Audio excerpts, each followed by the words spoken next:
Election commission ने मखसूस नशस्तों पर हल्फ न लेने पर खैबर पख्तूनख्वा में सेनेट का इंतखाब मुलतवी कर दिया। चीफ इलेक्शन कमिश्नर की सरबराही में 5 रुकनी बेंच ने 2 सफ़हात पर मुश्तमिल फैसले में करार दिया। आइन के आर्टिकल 218 की शिक 3 के तहत उम्मीदवारों से हल्फ न लिए जाने पर इंतखाबात मुलतवी किए जा रहे हैं। दूसरी तरफ वज़ीर आला खैबर पख्तूनख्वा ने इलेक्शन कमीशन के इक़दाम को गैर आइनी इक़दाम का तसलसल करार दिया है।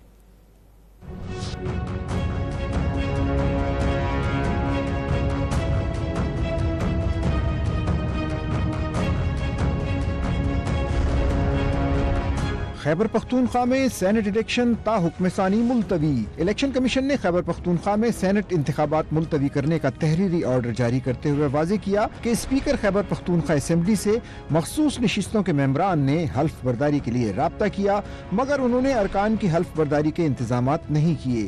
अपोजिशन अरकान ने इंतखाबात मुलतवी करने की दरख्वास्त दायर की थी, जिसको मंजूर करते हुए इंतखाबात मुलतवी किए गए हैं। इलेक्शन कमीशन के मुताबिक मखसूस नशिस्तों पर मेंबरान की हल्फ बर्दारी तक इलेक्शन मुलतवी किया जाता है। कमीशन ने खैबर पख्तूनख्वा असेंबली में मेंबरान की हल्फ बर्दारी के लिए इंतजामात करने की हिदायत की।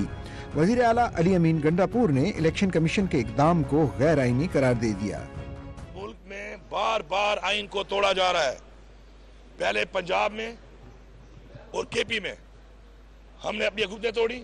90 दिन में इलेक्शन कराना आइन के अंदर वादे लिखा हुआ है। आइन को तोड़ा गया, इलेक्शन नहीं कराए गए। उसके बाद कंटिन्यूअसली वायलेशन हो रही है, आइन को तोड़ा जा रहा है।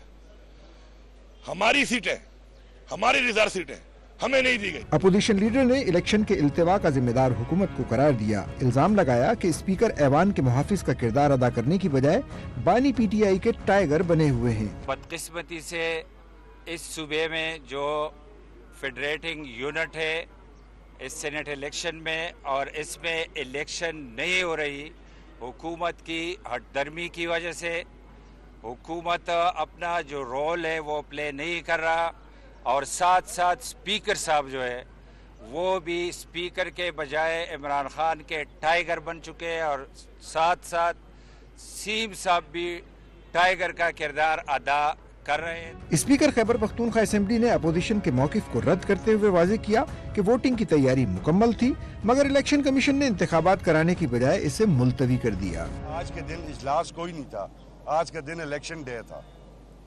आज इलेक्शन होना था। कल भी मैंने कहा था इलेक्शन कमीशन बादशाह है।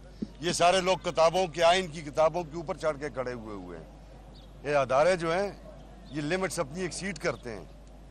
कोर्ट में केस था, या आप कोर्ट का इंतजार करते, या आपके कि कोर्ट क्या फैसला करती है, या आप आज इलेक्शन कराते। वो आए, हमने उनको पूरी फैसिलिटेशन दी है, उसके बावजूद उन्होंने टेलीफोन सुना है, इलेक्शन पोस्टपोन किए, चले गए। स्पीकर के मुताबिक मखसूस नशिस्तों पर हल्फ का मामला कोर्ट में है, वो भी अदालत के हुक्म के मुंतजिर हैं। अपोजिशन और इलेक्शन कमीशन को भी अदालत के हुक्म का इंतजार करना चाहिए था।